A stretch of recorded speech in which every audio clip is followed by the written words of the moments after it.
This summer, members of the Green Party of England and Wales will be voting to elect a new executive, commonly known as GPEx. Now, members of GPEx are elected to specific portfolios, but also share the general responsibilities that go with that body. And today, I'm absolutely delighted to be joined by one of the candidates for the international coordinator post. Now, you'll notice when we get to it, there are two people on the screen. That's because they're standing on a job share ticket, but they exist as one candidate. Before I introduce them, I just have one thing to let you all know, which is that you should scroll down right now and hit that subscribe button. It helps Bright Green out massively, but it also means that you won't miss out on any of the other interviews we're putting out with the candidates in the GPEx election, in the deputy leadership election happening as well, and all of the videos we're putting out in the coming weeks and months. So without further ado, I'll introduce our candidate that's with us today. And it's the job share ticket of Frank Sheridan and Elise Benjamin. Frank, how are you doing today? I'm great, thanks very much. And Chris, everyone at Bright Green, everyone watching, thanks for having us today. We're really excited to let you know what we've got on offer. Brilliant, thank you so much. And we also have Elise Benjamin. Elise, how are you doing? Good, yeah, looking forward to a good interview and to sharing what our plans. Brilliant. And today is slightly cooler than it has been the last couple of days when I've been doing these interviews. So I'm slightly more comfortable than I have been recently. So hopefully this will be slightly less painful than some of them have been. So to kick us off, what do you think green internationalism looks like after Brexit? May I, Elise? Is that okay? Yeah. Great. I mean, it's an opportunity, really. I think, if you're a green person out there, probably you didn't vote for Brexit, I assume, but not always. But, it's a shifting landscape out there. And I think being involved with the international movement, as I am with my work and Green Party work as well, I'm very involved with Europe. We can see that there's eyes on us a little bit, actually, and we've got to set a standard, and it needs to be a high standard. I think we've got a lot of potential in the party. We've got a lot of potential influence and positioning we can do on the European and international stage. And it's up to us, and that's mine and Elisa's commitment, to make sure we meet that standard and that we deliver for the party and for Europe. We're still a part of it. Thank you.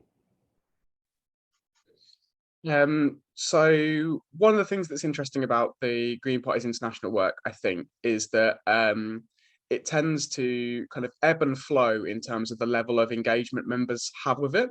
So there have been some times where there's been, major kind of engagement from the membership with what the Greens are doing on an international level. And there's been other times when there's been very, very little. I don't think it'd be uncharitable to say at the moment, we're on the kind of lower end of engagement from members with the party's international work. So how do you two propose to increase that engagement and get members more involved in understanding what the Green Party is doing on an international level? I'll do this one if that's okay, Frank. I think, I've been involved on and off with international stuff for decades now. So I've seen what models work and what doesn't work. I'm very, very, very keen to use the position to network with all the way through the party with local parties. We've just had the European Green Party Council meeting in Riga. Very few members knew about it. There's no real process for sharing the amazing experience we had at Riga, the networking. The opportunities, I mean, the opportunities to link with other parties around the world, to share knowledge and experience. One that I'm particularly passionate about as a former councillor is the networks for councillors. There are meetings that are really, really important to our councillors, but they're not really being told about them. So part of what we want to do is build up those strong networks within the party to ensure that the profile of global Greens, of European Green Party, and generally of international Greens is raised, and that there's some good networking. And because I've been in the party for so long, I know the structures really well, and I'm well enough networked to really push on that. And I think just to jump in on that as well, to be able to capitalise, I think it's about opportunities. We need to get that, be forward facing, find ways to engage, and Elise is really well positioned to help us with that. But people like to do stuff, right? You want to know what's going on, and it's really exciting at the international level. I'm working weekly with aspects of the United Nations and using the Global Greens, excuse me, and different parts of the Federation. And there's tons of stuff happening. We just need to be drawing the right people in the right way to make those things happening. So there's lots and lots of projects and opportunities out there.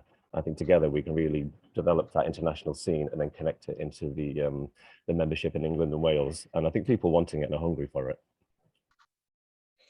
So some people watching will be aware that the Green movement internationally and Green parties across the world are quite a diverse bunch politically. And there's quite a range of different views on a whole series of issues. And sometimes those divergent views within the kind of the Green parties that exist across the world can be quite challenging to navigate. So to give an example, the one that everyone always gives is the Mexican Green Party, the Ecology Party of Mexico, is a party on the right of politics, and has traditionally supported and campaigned for the death penalty in Mexico, which is something which is not supported, to say the least, by Greens in other countries and across the world. So how do you propose navigating the challenges of divergent political positions within the Green parties that exist across the world? Can I start this? I think that the important thing is for us to be strong on these issues, because when we have common policies and common statements that have been drawn up at global Greens level and at European Green Party level, and we need to stick to those. And where there is a party that is diverging from that, then the more united the rest of us are, the more likely we are to be able to challenge those views. That said, and obviously Mexico is a fairly extreme one, I'm fully aware of, there are cases where there are minor differences and they're based on culture, and we have to always have that in mind. Yeah, and just to jump in on that as well, absolutely seconding that. It's about being strong, being consistent, listening all the time and being understanding, and finding that common ground where it is, and knowing where the line in the sand is elsewhere. And just in a personal experience, my daily work is involved across 4 different federations: the America, Africa, Asia Pacific, and Europe. And in regular meetings, this is always happening and coming up. And it's about understanding where the big differences are and where we need to be strong and consistent and unified, and where the smaller differences are, where we can find common ground and be listening to each other and learn from it. And we're building a cohesive network. It's a rare and unusual, maybe unique thing. This collaboration of the world's global Green parties is just a wonderful thing. And I personally feel real privileged that I work in it. And I feel real privileged that hopefully I can offer it to the membership in the UK. We can all be a part of that too, because it's very exciting. But again, I think differences will always be there. That is politics, and that is how it needs to be. We do need to find a way to, again, unify when we need to do, and call things out when they need to be called out. So I guess you talked there about, and Elise, you used the phrase about the Mexican Greens being an extreme example, but there's a whole bunch of other parties, I guess Green parties across the world that are sort of, if you see it as a spectrum, are less extreme, but we'd also have major, as the Green Party of England and Wales and the people within it would have major concerns about some of the policies and also some of the actions of other Green parties. And the example that springs to mind most clearly is from in the aftermath of the financial crash, the Green Party of England and Wales was, the only major political party that was campaigning vehemently against austerity and pushing for a Green New Deal as a method of recovery rather than cutting public services and shrinking the state. And meanwhile, just across to the west, you had the Irish Greens in coalition, in government in Ireland, implementing one of the most vicious austerity programmes in Europe. You now see the Irish Greens again in government with Fine Gael and Fianna Fáil, two right-wing parties. When there are a whole bunch of other left-wing parties in Ireland, and I know Irish politics is very complex, but over the last sort of 10 to 15 years, for a lot of Greens in England and Wales, they would see other political parties in Ireland being more natural allies of the Greens in England and Wales than they would the Irish Greens. For example, People Before Profit, Sinn Féin, and others. So how do you yeah, I guess just wanted to see if you could unpick that a little bit in terms of how you would manage those relationships with parties where it's a little bit more nuanced and complex than the kind of extreme example of the Mexican Greens. Do you want to start, Frank? Yeah, absolutely. I mean, you've hit the nail on the head there, Chris. It's nuanced and complex, isn't it? We're a growing, evolving entity. We're not a unified, singular entity in that sense. You know, the Greens around the world have lots and lots of commonalities, but different expressions in different places. You know, and they're looking in Ireland, we're having the sort of growing pains. We're getting into power in places. Now, that might mean that party has to make difficult choices or do things that we disagree with. I think we always need to maintain dialogue up to a point, you know, and maintain good relationships, understand they're nuanced. And if people in the Green Party of England and Wales feel that some parties are less affiliated with them in their actions and policy, there are many, many, many parties out there. And we can sometimes look at the one or two negative stories, but we forget there's just a plethora of opportunities. There's so many wonderful things happening out there, and we can connect you with that. Whatever your thing is, if you don't like the way a certain party is expressing themselves or how they are in government or elsewhere or their policy on anything, there are many parties who don't share that. And it is quite a shifting, evolving entity. So again, I'd always look on the side of positivity to understand what the opportunities are. And then when there are difficult conversations to be had, more difficult relationships to have, we do need to keep opening dialogue, and we need to have conversations, and we can tell to those people, it's difficult for us to work with you because of this line that you have. So it's about being forward thinking and positive, and no matter how we go forward. But again, for the membership out there, if you don't like somebody out there, that's okay. There's many, many people who you will like and do like, and we do work with them too. Thanks. I think there is another side to this, which is, I mean, I remember the first time round in Ireland, and I remember afterwards one of the leaders of that coalition came and spoke at a Green Party conference and basically said, "I'm sorry, we were naive, we were duped, we were promised things that we didn't get." And so there's a I know from being in local government as a councillor, there's compromise, and then there's compromise, and it's about a balance. But part of what's important with the networks that we have through Global Greens and through European Green Party is actually being able to share knowledge and experience. So perhaps if the Irish Greens had spent more time talking to other Green parties that had already been in coalition government, they might not have made some of the mistakes they made. I guess I've got a couple more questions on this point, and I think what you raised there, Elise, was really interesting because now I wondered if you could point to some examples of Greens in government that have been hugely successful and have kind of stuck to kind of green values, because thinking about, you know, when the Irish Greens entered government, I guess the best example prior to that of Greens being in government was in Germany. And you know, Germany, the German Greens, when they were in government previously, not in the current iteration of the German Greens in government, but previously they'd held the foreign secretary position equivalent at a time when you know, Germany went into the war in Afghanistan, which again was an example of something which many Greens would find very, very uncomfortable, seeing the German Greens doing that. So and the reason I raise these is because these are actually things that I, having been a member of the Greens in England and Wales for 12 years now and campaigned all across the country, I've had people use the German Greens, the Irish Greens, and there's examples as to why it's dangerous to vote Green and we can't really trust the Greens. So what examples do you have of Greens in government internationally that really are inspiring, that, you know, we should be proud of being part of that international Green family for? I'm going to hand over to Frank for this, because you have more knowledge of this. Absolutely. Excuse me. Well, I mean, for specific examples, I guess to take it back a step, if people on the doorstep are using international context to talk about a local context, then we need to have a different conversation with those people on the doorstep, because there's lots of wonderful things happening in England and Wales that the Greens are doing, and that's what we need to be shouting about. So if anyone is challenged by anything like that, I think we need to bring it back into the actual relevancy of what you're voting for on the doorstep there. For specific examples, I mean, I'm not actually going to name any names. I'm going to go for it, because wherever I name, you can always look at some perspective or some aspect where somebody might dislike it. What do we want? We want largely Greens who are on board with our philosophy and our ideals to be in power. And looking at the success around the world, we've had Australia, we have Germany, in Colombia. There's not a perfect Green model. And if we're going to be looking for examples of perfection, we're not going to find it.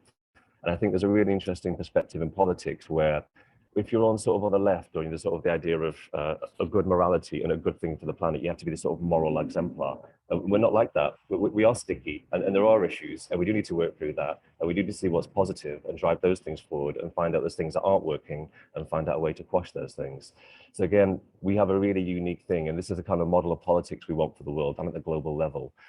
We have to collaborate and work together. We have to do that in your local parties, in your communities. You have to do it in your regional party, you got to do it in your national party. You certainly have to do it at the European level, and you certainly have to do it at the global level.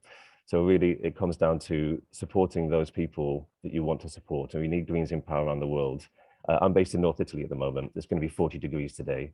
I'm touching my folks back home in Doncaster. It's going to hit 40 degrees in Doncaster. Stuff's happening, guys. We need to move. We need to get pressure on governments. We need to find different and unique, evolving ways to do that. You guys are doing it down on the ground in England and Wales. We're trying to connect everyone together at international level to put pressure internationally, and working really hard to get the global Greens into all the UN, United Nations meetings, and get consultative status, so that we can get these forward-thinking documents, so we can really actually get a team of people internationally to start having input into this. And that's the beauty of being green. You can exist in your garden, your community, and have power and importance there. And also you can participate at this level too. And that's the thing that's definitely worth fighting for and being involved with.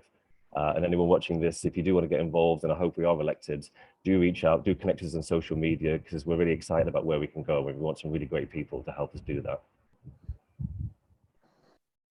So you didn't give any examples, but I'll give a couple just to give some balance. So I think, the obvious clear examples we've got in recent years is we have the Scottish Greens in government in Scotland, who have been doing incredible work over the last sort of year since they entered administration with the SNP. The Icelandic Greens, I think, are a really good example of a kind of left-wing Green party that's entered government and done fantastic work as well. So I'll answer that one for you, Frank.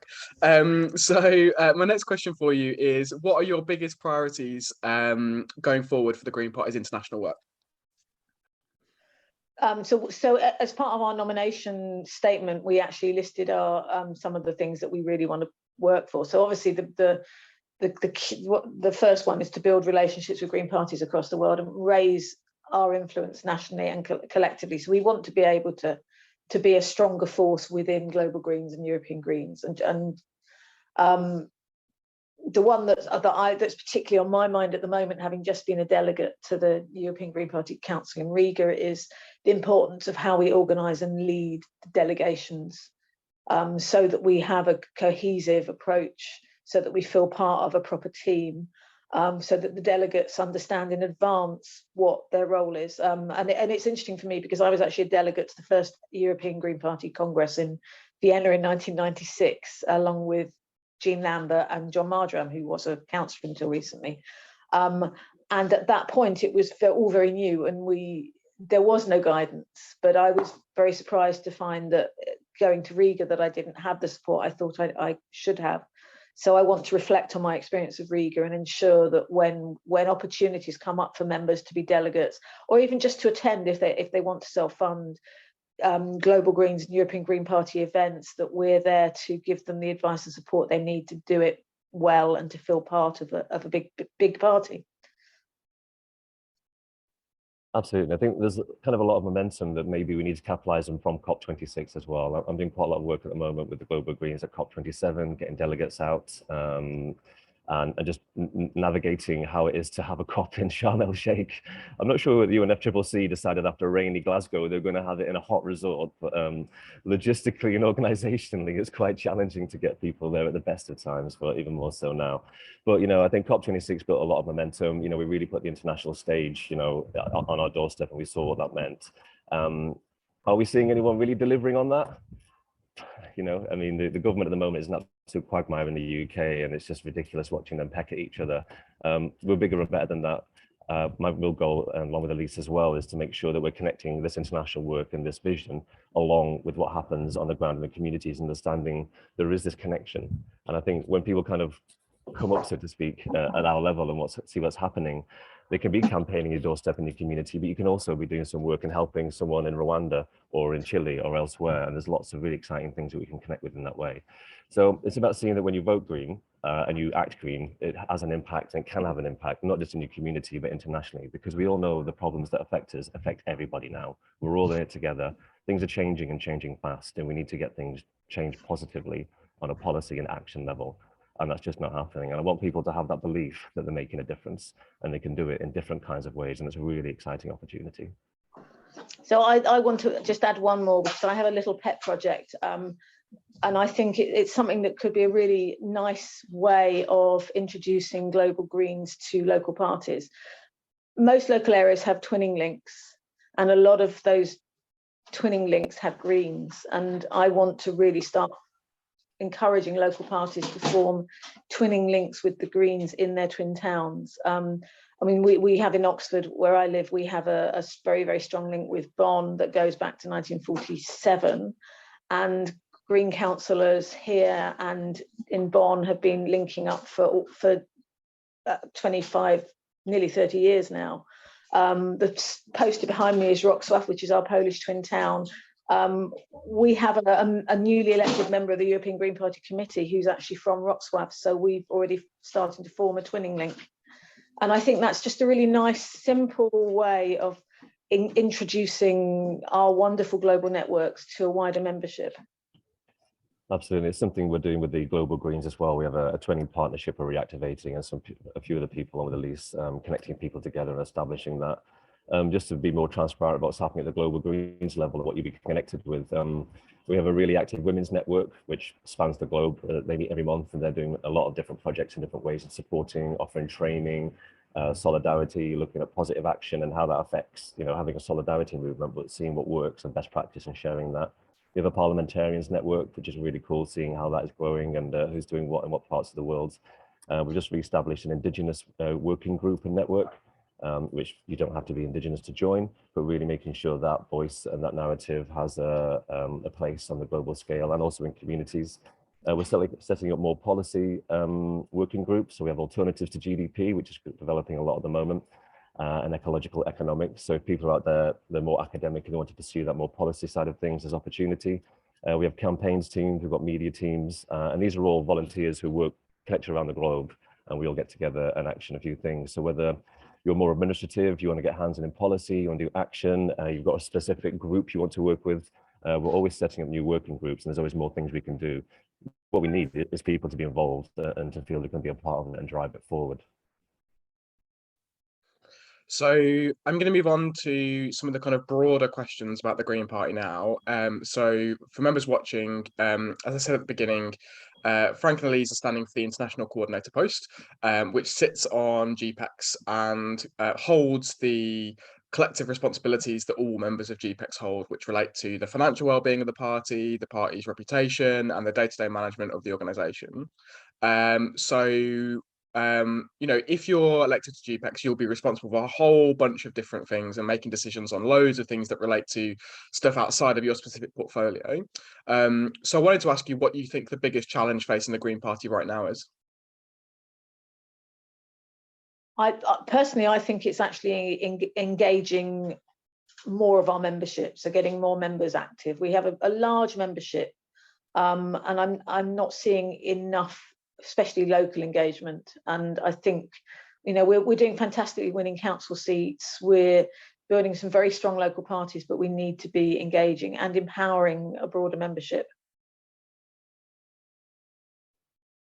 Absolutely. And I think we just, I feel like we want to give some kind of more self-belief. I don't know, there feels to be broadly in the UK and maybe in Europe. I'm based in Europe. I think we're in a really, really strange time at the moment, socially, economically, politically as well. And just sort of taking a step apart, the Green Party is growing, and as time goes on, we're proven more and more correct. More and more the policies we put forward, more and more of the relationships we build, more and more of the connections we have regionally, internationally, are proven to be right.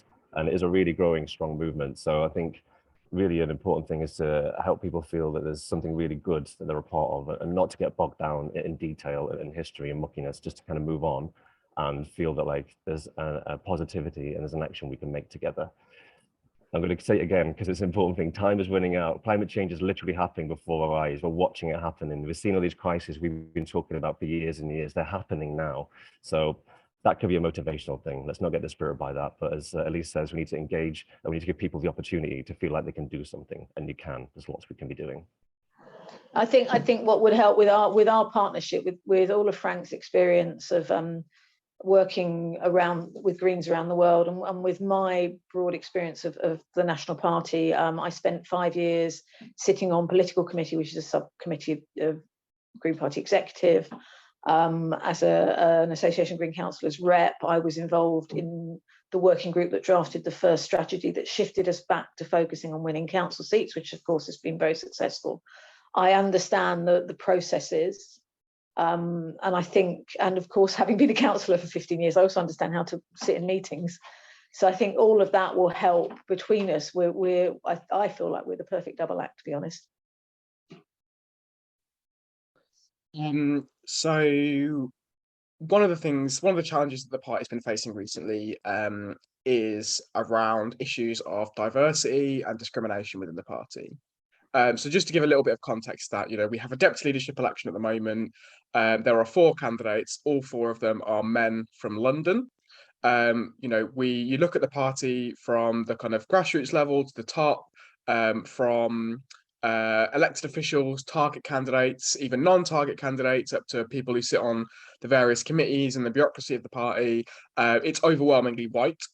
And the kind of scourge of transphobia that's being whipped up by not just the right-wing press anymore, but broadly most of the press, and particularly the Tory party. You've got a Tory leadership election going on at the moment where all but one of the candidates used anti-LGBT and anti-trans rhetoric in their initial pitches for the leadership. Now, some of that scourge has infected parts of the Green Party as well. So how would you, as members of GPEx, work to tackle the issues of discrimination and diversity within the party? Can I jump in on this one? I mean, I've got a long history of working on bridge building, and a huge knowledge around diversity issues, race, gender. I'm an officer with Jewish Greens, so I've been collaborating with Greens of Colour and with the LGBTIQA plus Greens around issues of anti-discrimination. And I think that all of those have meant that I've built very strong networks. I'm also a member of the Scottish Greens and well networked through them with some of the work, certainly the work they're doing on gender and on equality. I'm very keen to be frank in meetings, but I want to do it in a constructive way. So if I'm challenged by someone, certainly someone who, from my experience, is gender critical or is being racist, and in particular the hidden racism of anti-Semitism, because it is often unnoticed, I will speak out, but I like to speak out in a way that tries to build bridges and educate. I think one of our strengths with our global networks, from a diversity perspective, looking at the ethnicity issue, is the fact that we have Greens in a huge number of countries that we could use as examples to inspire more people from different ethnic backgrounds to get involved in the party. I mean, it's not that we don't have good people in the party anyway, but using those links, I think, would really help. That we've got, I was just thinking, we've got an MP in Rwanda who Frank and I both know, who I'm sure would be more than happy to support a campaign to encourage more people to get involved in the party. As far as the gender critical issue is concerned, I mean, I was very honoured as someone who is heterosexual to be invited to speak at the launch of the Queer and Gender Greens network for the European Green Party. And that was quite an honour for me, and very, very encouraging to see that network is being built, and by very, very strong people who are totally committed to equality. And this is what it's about. It's about our fundamentals of treating everyone equally and treating them with respect. Absolutely, just to comment that, absolutely second everything you say there, Elise. And we also need to act like how we want everyone to be as well. And being GPEx is an honour and it's a privilege as well. And we really, really hope to have your votes for this. And we will be like how we need to be. Equality is not a word, it's something you do. And I think, we can all look at the past and hear things that have been said. I mean, what's happening at the Tory party and some of the things that have been said elsewhere are just, unacceptable at every level. We need to call that out. But we need to move forward and also show there are opportunities, and diversity is here. My day-to-day work is diverse. It's fully international. So, I hear what you're saying. I think there's conversations we need to have in the Green Party about how we enable more diversity at the election level, and then let the process take care of itself. And we can have an honest conversation about that and see how we can do that. We don't have the answers, but together, and hopefully with the membership too, we can find out ways to improve that. But again, if people out there are interested in diversity, well, international work does that for you. And every day you meet these sort of cultural differences and similarities, and it's wonderful having this kind of experience. So again, there's opportunities here. We are a diverse network. You just need to pop up into the national level and get involved and help us do it. I should add that I'm also an elected member of the Equalities and Diversity Committee, so I am doing this already. So before I move on to my final kind of question, which is always the flippant one I stick at the end. But before that, I wanted to bring this actually back to some of the conversation we were having at the beginning and relate this issue of kind of discrimination within the Green Party to the international work. Because specifically on the issue of trans rights, the European Green Party is pretty much united on this. And if you look at European Greens across Europe, then you see that that you have progressive, non-compromising stances that are in support of trans rights and the rights of trans people to live full and fulfilling lives.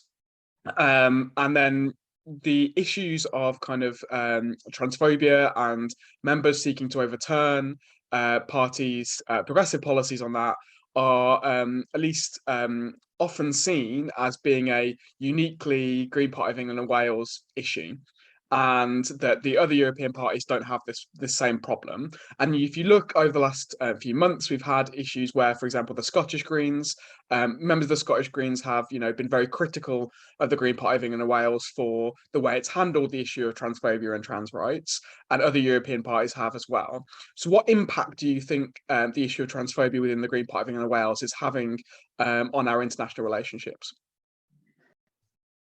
I mean, I can reflect on the meetings I attended at Riga for the European Green Party Council meeting last month. And I think that the reason I was asked to speak was because there was enough of an awareness of what's been happening here to understand that I was an ally and that I understood the processes around how we challenge this.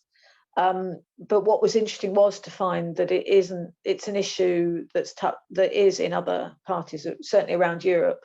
I'm not as well networked with what's happening globally, but certainly with the European Green Party, there are other local parties. That's why the Queer and Gender group was formed. And the first aim is to look at the codes of conduct of different parties to see which ones work most effectively as part of a way of tackling the issue. But also sharing our common experiences of that discrimination. And for me personally, I see it as part of a wider campaign of tackling the growth of the far right.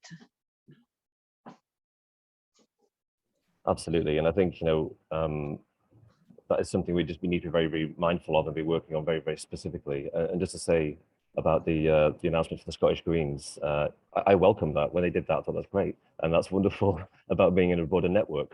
A form of collaboration and consensus building can happen. And if we're worried about very, very extreme views and incorrect views, and worried about how to correct it ourselves, we don't need to so much. We have opportunities and good practice out there, and by participating in that, we can all evolve together. And that happens in many multi-directional ways at the European and in the international level too. And I think it's important that we be a part of that. Coming back to your question about what's the perception of the UK, I mean, it's different because different members of Europe and the international scene are connected with different people in different ways. But, I think broadly politically, we're looked at it as slightly bizarrely. I mean, Britain voted for Brexit, which being in Europe, I was just like, what?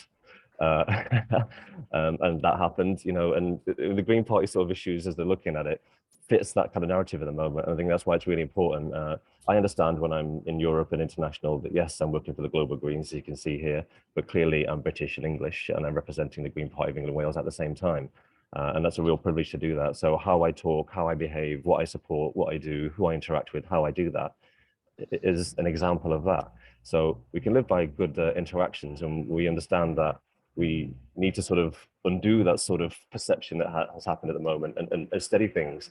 And I think people are looking for us to be kind of to set the standards. You know, it's sort of a weird historical thing, this view that people have us internationally, like being politically and economically stable and making sensible choices, no matter who's in government and what's going on. And that's sort of a broad perception of the British character. And a lot of things that have happened in the past few years have really rocked that.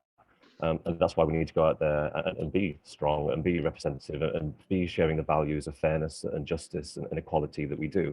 And again, I think we're a really powerful movement in England and Wales. And if the political system does not let us get politicians, in Parliament, we can certainly work together to get them in elsewhere. And if you've got the energy and the interest to do that, we can really offer that opportunity to you.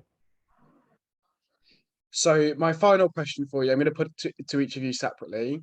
And I'm going to go to Elise first, is who in the Green Party inspires you the most? There isn't one person.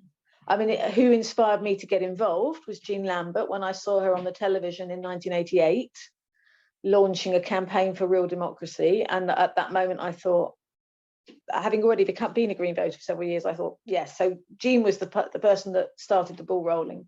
But there are multiple people at multiple levels in the party who inspire me. I don't think there's any one person. And Frank? Yeah, I mean, you can fire off loads of names, and I've not been involved and engaged as Elise has over the years. I think that's the nice thing about being a Green, it is inspiring. I'm going to name a couple of names though, just because I got an opportunity. I'm going to name my mom. She's in the Green Party. She got in because of me, but she brought me up, and she brought me with her view of the world, and it was a privilege to get her to join the party so she could vote for me in the last election. But she has been an ardent Green. She never really felt she could vote for that, because in Doncaster, the way the candidacy is and the way the political system is, never could. But she was happy to change allegiance, and is very much a stalwart and is fighting that. And on that vein too, around the country there are hard-working Greens in just kind of out the way places. I'm from Doncaster, not a natural Green stronghold. Big shout out to the Doncaster Green Party, because you guys are absolutely fantastic. It's a core of people who are just on it, engage, knocking on doors, attending rallies, petitioning, writing, making noise. And it's a small number of people, and they're fighting that fight. And I'm sure that's the same in every town, village, community and region around the country. So that's inspiring. And I think that's being part of the Green, and that's really wonderful. Thank you so much for joining me today. Where can people find out more about your campaign? We're about to set up a Facebook page. We will be doing some stuff on social media, and we will have a web page. We're working on all of this next week. Yeah. Well, thank you everyone for watching. I just have a few final things to say before I let you all go. The first is, I said at the beginning, I'll say it again now, which is that you should scroll down right now and hit that subscribe button. If you've enjoyed the conversation we've been having over the last 30-40 minutes, then you will be able to find all of the rest of our interviews that we're putting out for the other GPEx candidates and the deputy leadership candidates, the first of which should be landing very, very soon. If you hit that subscribe button, you won't miss any of them. It will pop up in your notifications, and it helps Bright Green out massively too. The second thing is, we've had a lot of conversations about a lot of different things over the last sort of 40 minutes. So if there's things that you agree with, some things that you have thoughts on, maybe even some things that you disagree with, let us know in the comments down below and keep the conversation going there. The penultimate thing I have is just to remind everyone who may not be aware that Bright Green doesn't have the backing of big business or billionaires. We rely solely on the kind and generous contributions and donations of people like you. So if you are able to, please do head to bright-green.org/donate and set up a regular donation so that we can keep putting out videos like this, keep all the articles we're publishing constantly on the Green parties across the UK and across the world, the Labour movement, social movements, and the wider left. And finally, as these elections are going on throughout the next month and a half, we'll be publishing articles, news, comment, analysis throughout the election campaign. So please do head to our website, bright-green.org, to find all of that there. So thank you so much for watching. That's all from me, and I will see you very, very soon.